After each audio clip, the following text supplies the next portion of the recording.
মাঝে মাঝে মার্কেটে হাওয়া ছেড়ে দেন নাকি সেটিং আছে, বিজেপির সঙ্গে সেটিং হয়ে গেছে, তৃণমূলের লোকেরা আর সিপিএম এর লোকেরা ছেড়ে দেয় মার্কেটে, নাকি পুরোপুরি সেটিং আছে, সব বেঁচে যাবে। মূর্খে স্বর্গে বাস করছেন।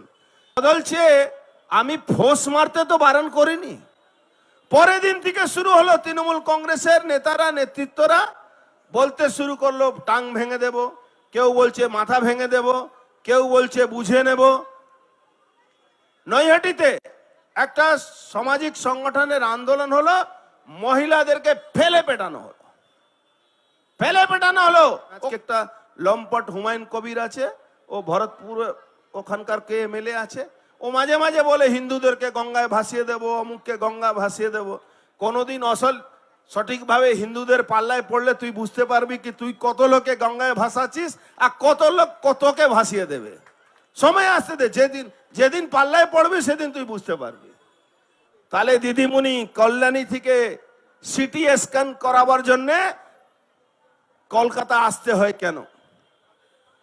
আপনি সমস্ত হসপিটালকে সুপার স্পেশালিস্ট হসপিটালের নাম দিয়েছেন।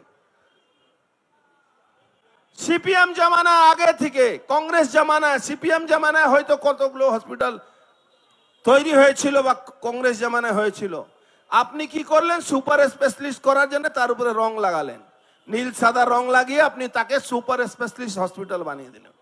কিন্তু দিদিমণি, আপনি মিথ্যা কথা বলে নিজের ভোটের সময় যখন নন্দীগ্রামে আপনি দেখছিলেন কি আপনি হারতে পারেন, তখন আপনি একটা নাটক করলেন, আপনার পায়ে নাকি পা ভেঙে দিয়েছে শুভেন্দু অধিকারী লোকেরা। ওখানে একটা আপনার পিছনে ষড়যন্ত্র হয়েছিল। আপনি পা ভাঙা অবস্থাতে একটা সুপার হসপিটালে আপনার ট্রিটমেন্ট হতে পারলো না, আপনি সরাসরি এসএসকেএমে চলে এলেন। আপনি নিজে বলছেন বাংলায় নাকি সব হসপিটালকে আমি সুপার স্পেশালিস্ট হসপিটাল বানিয়ে দিয়েছি। আজকে ডক্টররা আপনার মুখোশটা খুলে দিয়েছে।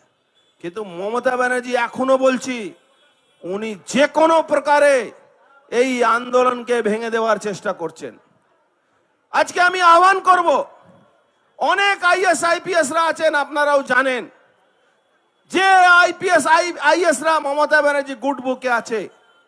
তার আপনি কি ভাবছেন বাংলার মানুষ আপনাকে ছেড়ে দেবে?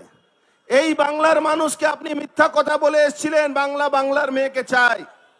আজকে সব থেকে যদি অসুরক্ষিত কেউ আছে পশ্চিম বাংলার মেয়েরাই অসুরক্ষিত আছে। আর অসুরক্ষিতকে সুরক্ষিত করার জন্য আপনি কোনো চেষ্টা না করে আপনি তাকে ধমকাচ্ছেন, চমকাচ্ছেন, যাতে কোনো রকম কোনো আন্দোলন না হতে পারে। আপনার দিদি বুঝে নেওয়া উচিত, একজন মা আন্দোলনে যাচ্ছে, তার একটা ছোট বাচ্চা 7 বছর 8 বছরের বাচ্চাও জাস্টিস ফর আরজিকর বলছে। তার মানে শুধু এই জেনারেশন নয়, আগামী জেনারেশনও কিন্তু আপনার ব্যাপারটা জেনে গেছে, আগামী জেনারেশনও আপনার ব্যাপারটা বুঝে গেছে।